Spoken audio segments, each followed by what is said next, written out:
So the first thing. Screw it up, Rahnia. No pressure. Let me get your name. Well, actually, we probably have it somewhere, but just for ease of editing, your name and spelling. It's Rahnia Parker, RAHNIA PARKER. And you are? The camp director. Camp director. So, I guess tell us what you do here. I oversee the whole program and what different activities we do. I'm a contact person for everybody. I kind of try to organize who's going to be doing what and who's taking care of the different programs that we do. I try to keep our grant funds stable, and I authorize where the mini grants that we give out are going to go. I contact people and make contracts with people that we work with and different things and stuff like that. So you guys give out grants as well, then? Yes, we give out village mini grants and also student council mini grants. So communities in our region, since we can't be everywhere at once, we encourage them to try to come up with their own programs, and we can fund them for up to $15,000 to oversee those projects to make sure that they happen. We also, in the last year, we started doing a student council mini grant where we are offering up to $5,000 to student councils, high school student councils, and they can run programs in their schools and communities to do the same thing, try to educate people on diabetes and prevention and stuff like that, offer activities that can help them to be more active. So you say you started that last year? Yeah, in 2004, the fall of 2004. And as far as the programs, that they end up running, Mm-hmm. do they come up with, the kinds of activities Yeah. that people do? Or? We give them examples of programs that they can do, but they essentially come up with what they want. And they're pretty creative. They can get pretty creative on what they want to do, so that's good. What kind of examples could you give us? A lot of them, some of them focus on Eskimo dancing because we encourage people to Eskimo dance and to be active that way. Opening up the gym for gym use, hiring a coordinator to be there at night so that people have something to do at nighttime. Having healthy options, encouraging healthy options. White Mountain last year, they had water bottles and lunch coolers that emphasized healthy eating and getting exercise. Gamble this year is going to be focusing on Eskimo dancing, like I said earlier, but this year they're going to add, they're videotaping everything. So they're going to make a video production of Eskimo dancing and the importance of it and the culture behind it and why it's important to stay healthy. So those are some of the things that the student councils have done.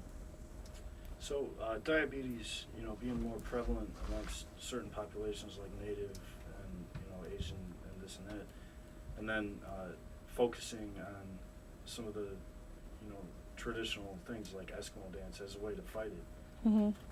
Is that like an intentional thing, using them as hand in hand, or is it just something that people like to do anyway, so you kind of accentuate that?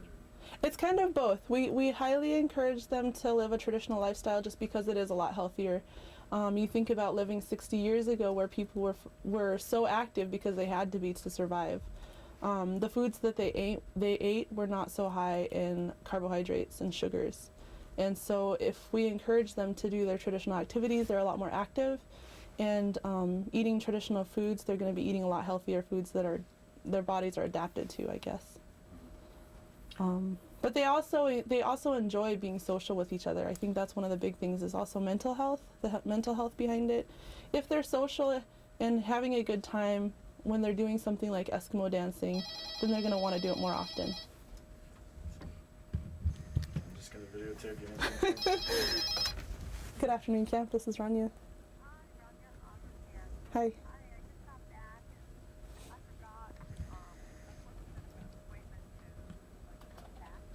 Mm-hmm. Okay. For the step-by-step program? Okay, let me get the appointment book really quick. Okay? Sorry. It's all right. This is good. I got to get footage of you guys doing your stuff.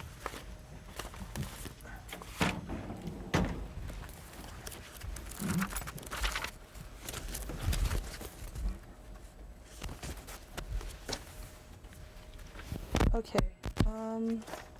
Our first opening is March 14 at 10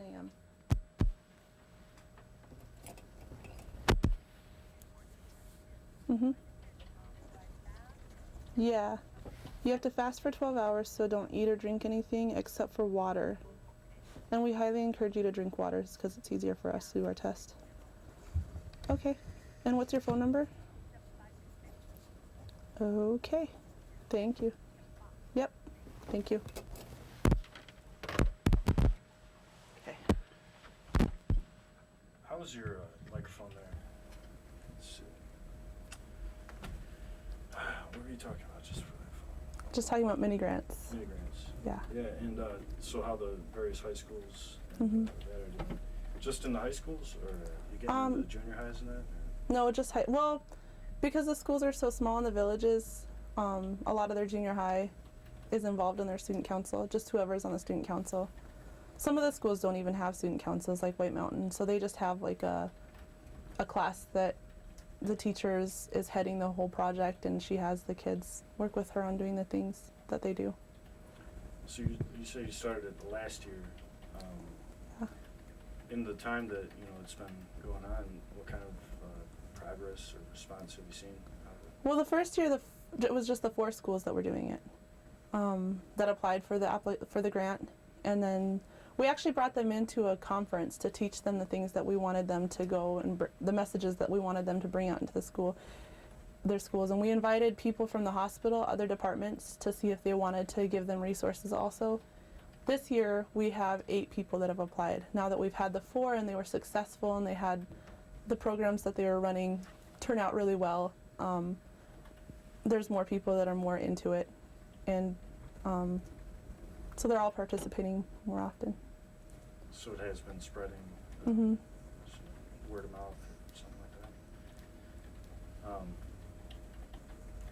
So there's the mini grant stuff being used in that way. What about doing the things like celebrity sort of stuff like this Joe Garney thing, and that is that part of your main grant funding, or is it Not kind of. A lot of our grant money goes to consults. We hire people to do things for us, basically. So Joe Garney is he's somebody that we use to, since everybody knows him, so many people know him because he's run the Iditarod so many times, and he's like a local celebrity. We use him because he wants to give the healthy message out too. He thinks that traditional living is important. He thinks that having good nutrition is important. He thinks that staying active is important. And he's also into the sobriety. And so he likes to portray those messages to people, and we know that kids will listen to him. He's a great speaker. You can sit him down with a bunch of kids and they'll be tuned to him for at least a half hour, And it's great. And he just delivers the message to them straight on. He doesn't try to say anything different. He doesn't try to give any different messages besides what he wants to say, and they'll listen to him. We've had comments from people, even I was just in Brevig Mission yesterday, and one of the teachers was telling me that, or one of the parents there was telling me that her grandchild went home and said, Joe Garney told me that I'm not supposed to drink pop, so I'm not going to drink pop anymore. I'm supposed to drink only water. And so that's been great, just his message about not drinking pop and taking care of their bodies.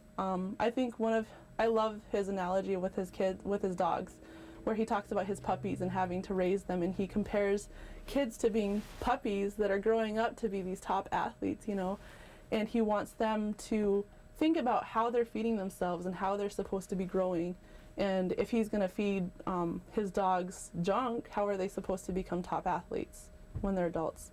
And he says the same thing to the kids, or with the kids. He says that you guys need to be feeding yourselves the right things so that you can grow up to be the best that you can. So using local celebrities like that is good, I think, because everybody here knows him, and they know that he lives in a village here, and that he knows what it's like to live here and to grow up here and to experience the same things that they've experienced, and so they can all relate to him. So it's a good way of kind of getting in through the back door. Yeah. Into what they listen to, yeah. So the Joe Garney relationship that you guys have here with care, or with camp. Camp. How'd that, get started? How'd that get off the ground? Our department, I don't know how I should say this. We used to do sponsorships, and he had looked to our department for our office for sponsorship for the Iditarod race. And the way things happen with us, though, is that if we are going to give somebody money, we kind of need them to give us something in return. We can't just give away money. That's not our grant that we get says that we can't do that. And so he agreed to work with us in promoting healthy choices and stuff like that. In return, we would help him run the Iditarod race, which the last time that he ran the Iditarod race, he was working with us. And so he agreed to take healthy pledges from the kids and carry them with him on his Iditarod sled, his dog sled. And so he carried all the pledges that he got from all the kids in the region that gave one to him and carried them on the trail back to Nome. And he did some public speaking. He goes to the schools. He did that right from the beginning, going to schools and talking to the kids. And he was talking at checkpoints along the way and handing out water bottles and stuff like that. And that's how that started. I wasn't here when it happened, but that's how it started, and he was just doing different speaking opportunities. So now we actually have an agreement. He's not running the Iditarod race this year, but we still want to be able to use him to try to get the healthy message out. And he still wants to do it. We've also used him for summer camp. In 2004, we had a wellness camp with Coeric. It was a relationship between Norton Sound Health Corporation and Coeric. And we sponsored a wellness camp for kids to come to Nome. We took them to Teller, to a campsite in Teller, and he was the main speaker, I guess, at the camp. And so he was able to talk to them, and we were able to see how he lives in his village with taking care of his dogs, having to fish all the time to make sure that his dogs have food and that his family has food. And he was able to come and camp with us and talk to the kids about sobriety and making healthy choices and stuff like that. So we were able to use him that way too, where the kids actually get to know him one-on-one. And the way they got into the wellness camp was by applying. They had to write an essay on what diabetes is and how it affects their lives and stuff like that. So it's been good. So he's kind of a good pipeline into the kids. And Yeah. It seems to be kind of a slant that you guys are taking is aiming towards the youth like that. What about older people? Adults? What kind of programs do you have? Where you're sort of targeting adults? With Joe Garney or just programs in general? Programs in general. One of the biggest things we try to do is provide options. So giving them ways that they can stay active. We have volleyball, water aerobics. We offer running clubs in the summertime. One of the big things that we do in our office is called Step by Step, where we make appointments for people to come in, which is what I was doing earlier. They come in and they have to be fasting for 12 hours. We test their blood for their cholesterol and their blood sugar and stuff like that. We take measurements, their height, their weight, their waist size and stuff like that. And then we talk to them about their eating and exercise habits. Once we've talked to them about their eating and exercise habits, we can make a plan with them on how they can try to make it healthier. And so they make goals on their own that they have to try to reach within the 12 weeks of the program. And in that 12 weeks, we give them a free pass to the rec center, so they have an opportunity to go and exercise.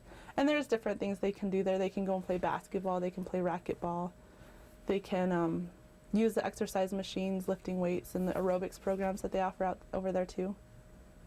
So those are the main ones that we do. We've started up snowshoeing, which hasn't worked out very well recently because we've had so many storms, but we started doing we lend out snowshoes, and we started skiing, a skiing club. So we have a leader that takes people out on trails to go skiing. So what kind of response as far as people signing up for the skiing? The skiing hasn't had too many people. The volleyball has had a lot. We have I believe there's 8 teams now, co-ed teams that show up every Saturday to play. If we had more time if we had more court time, we would be able to play more often, but we can only play once a week. We usually have about between 5 and 10 people show up to water aerobics pretty consistently. And there's different aerobics program at the rec center. And as for step by step, we only offer the appointments on Tuesdays, and most of our mornings are usually filled up. So we have quite a few people that take advantage of that. Okay. I gotta change batteries. This thing's. Okay, so you mentioned all these various programs you got going on. Mm-hmm. Anything in the works? You guys planning anything different and new? Well, the skiing club is pretty new and volleyball is pretty new. Those are the two of the newer programs. Now that we have a regular dietitian and we have a full staff here in the office, we would like to start offering more nutrition education opportunities, whether it's cooking classes or grocery store tours, things like that for anybody that would like to be involved. So those are some of the things that we're thinking about. Grocery store tours, so like going through the supermarket and pointing at, like, Yeah. hey, eat that carrot, that's good for you. That kind of stuff. Well, grocery store tours would just be showing people how to read a food label, what foods are better than other foods, the similar foods that you might want to pick and choose, and just if anybody has any questions, just having somebody available to be able to answer them, why this food would not be healthy for me, or why it's healthier to eat this vegetable versus this vegetable, or I don't know, you know what I mean? Sure, yeah. I guess this might be a better question for a dietitian or a doctor or whatever. Yeah.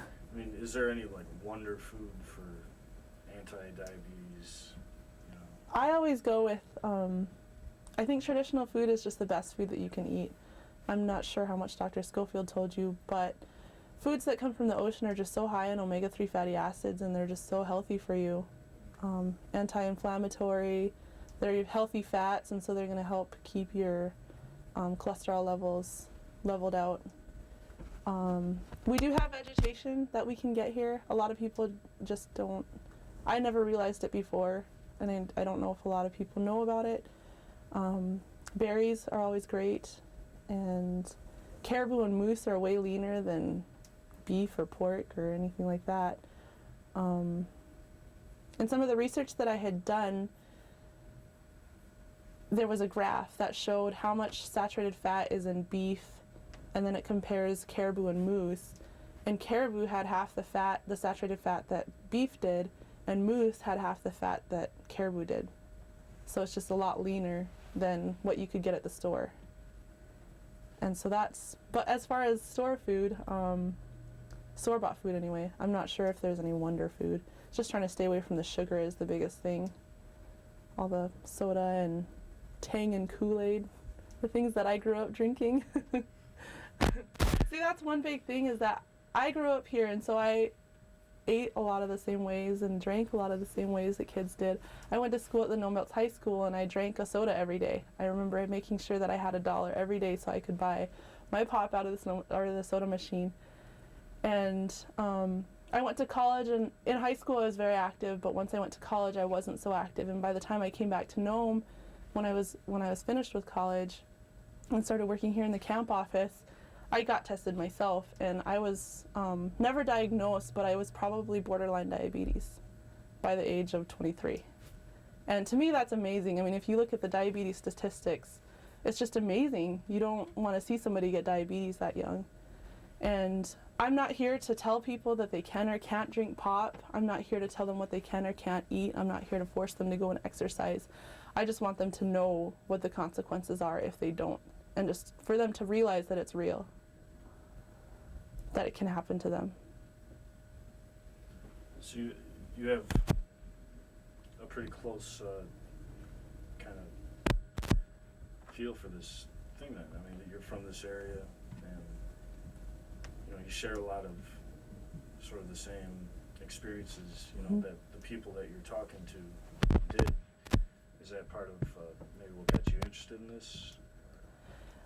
Well, I'm pre-med, so I plan on becoming a doctor someday. I want to come back to Nome and work as a doctor. And so I took a lot of biology courses and stuff like that. And when I went to school at UAF, and when I was there, I got involved in some programs. And one of the programs gave me an internship here in Nome in the hospital, doing something that would help benefit me so that I could go to medical school someday. And I talked to the person that was the director here, Angie Gorn, and she said, oh yeah, we can definitely use you. And I think one of her big things is the summer size program that we have. She's able to use all the help she can get for that, or we can use all the help that we can get for the summer size program. And so I came into the office and started working through an internship. Once the internship was over, she had received another grant that allowed her to open up another position so that I was able to get a permanent position here. And so that's how I got into this position, into working with diabetes prevention, and where I learned everything. Another thing is that Gussie and I had worked, had a class in Fairbanks together, and in our class we had to do a project, and our project was on diabetes and the prevalence of it. And well, it was not diabetes, it was more traditional living, what traditional living was here and how it used to be like 60 years ago compared to now. And so we had talked to Angie, who was the dietitian and the director here before, and she had told us a little bit about the problem with diabetes and how traditional living has changed, and how because traditional living has changed, diabetes is more prevalent now. And so that's when I first started learning about diabetes and the problems that we're starting to have here in Alaska. So when you started kind of learning more about it, and the risks and the various deals like that, did you get nervous? Did you start thinking, oh, maybe I got it, and maybe I don't have a lot of time, stuff like that? Not necessarily. I didn't really think that it was a problem until I started working here and I got tested. And they told me that my blood sugar was kind of high. My fasting blood sugar was a little bit high. And so then I started being concerned. And working here and learning the things that I did, I kind of realized that I was pretty high risk. Even though I don't have the genetics, I don't have the family history or anything like that, I still realized that my lifestyle choices were going to make a big difference. And then I was kind of nervous and thought maybe I should be changing these things. And it hasn't been that hard, I guess, because I have to preach it all the time. I should probably live the lifestyle that I'm telling people to live. And so I stopped drinking pop so often. If I drink pop, it's usually diet soda.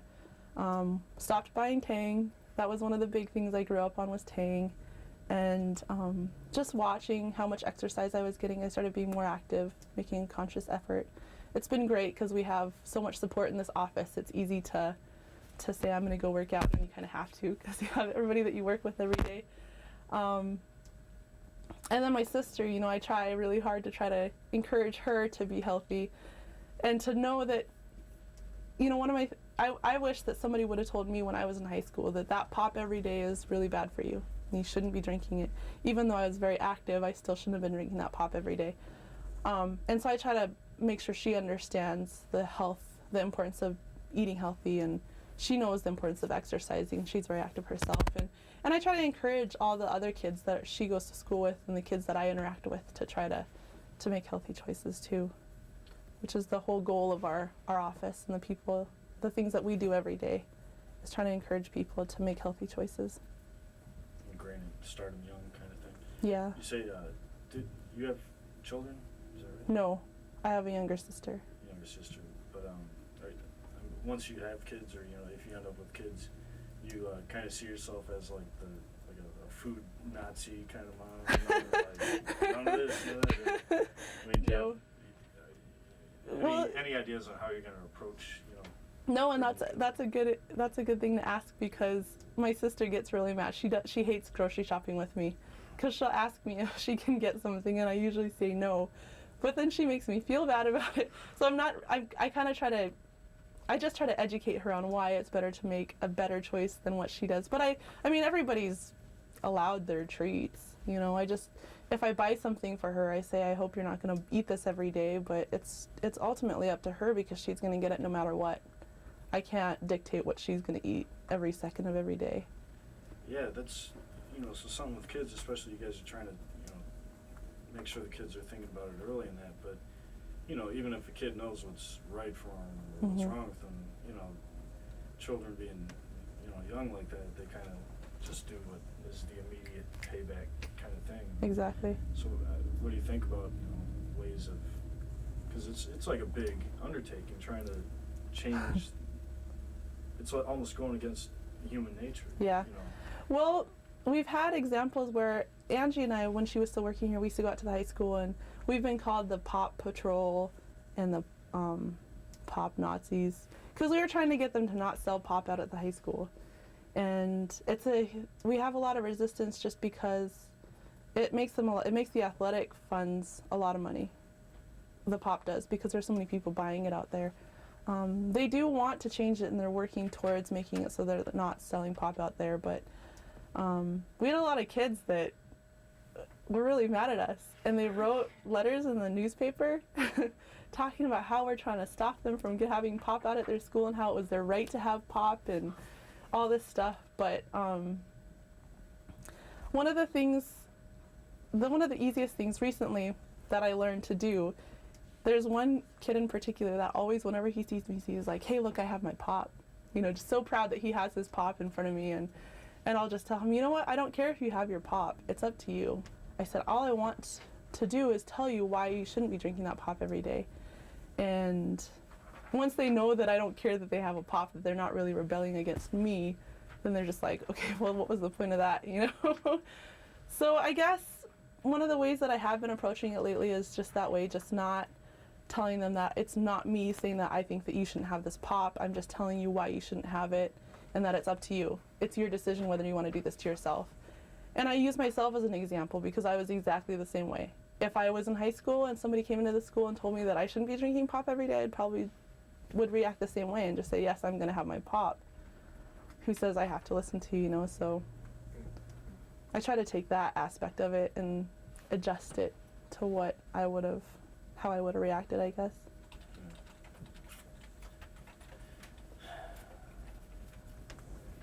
Yeah.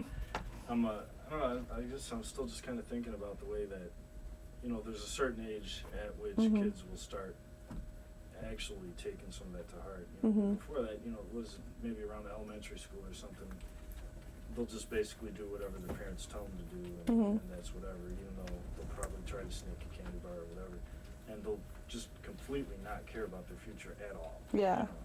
But then maybe it's somewhere around high school that they start thinking futuristically, or maybe even junior high. About their consequences? I don't know. I'm not sure if they really do, because they're not thinking about what's going to happen to them in 20 years. They're thinking about what's happening now. And they're actually thinking about it, but that's not, their concerns aren't for the future, and they're not about, because I don't know, you know, you read about the articles and you hear the things that people say about kids are more willing to take risks, you know, because they just don't understand the consequences of it. Or, I mean, they do understand, but they just don't care. And I think that there's still a lot of the high school and junior high kids are still that way. And I think when Angie was in here, she had the right approach in telling them, you know, 1 can of soda has 10 to 11 teaspoons of sugar in it. And then she'll show them how much sugar is actually in it, and they're just like, whoa, I don't know if I want that much sugar inside of me. And I think that's a good approach, is just to show them and try to make it simple for them, and just one message is the biggest impact that you want to make. But I don't know if they're necessarily thinking about the future as far as that's concerned. I had one person, I mean, I was talking to one person. I think a lot of people get annoyed at me because if I'm hanging out with them or something, I'll just tell them, if I see them drinking pop, I'll just make a comment like, you know, that has 10 teaspoons of sugar in it. And they'll be like, oh man, do I have to listen to this again? But there was one person that we were at a basketball tournament, and he was sitting next to me, and I was talking to him about pop and Snapple, you know, the juices, the bottled juices, they can have a lot of sugar in them too. And so I was asking him if I could see his bottle, and I was like, look, there's this much sugar in this, but you have to multiply it by 2.5 because there's 2.5 servings in here. And so once we got done talking, he told me like a week later, he's like, man, why did you have to tell me all this stuff you told me? He said, now I feel bad about drinking all this stuff, and I don't want to do it anymore. So it just depends on the person, I think. Yeah, true. Yeah, my tape is running out, so Okay. we got looks like 5 minutes left on this one. Any I don't know, just what would you want people to walk away from?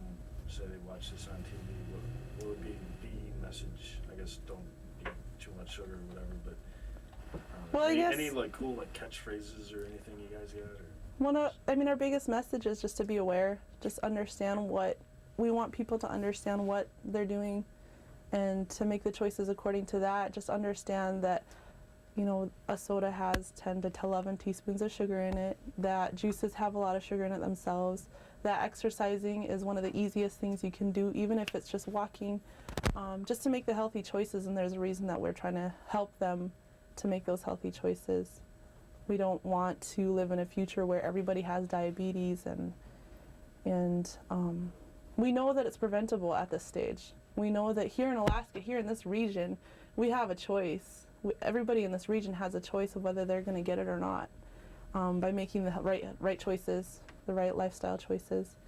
And so, because we have that choice, I hope that most people will take it to heart and decide that they want to live the best life that they can, even if it's not until 50 years down the road that this might affect them. Just start thinking now. Yeah. Plan ahead. Anything else you want to say? Nope, I think I'm good. I'm not sure if there's anything else I can think of. Gussie, what should I say? Just kidding. I'm just joking.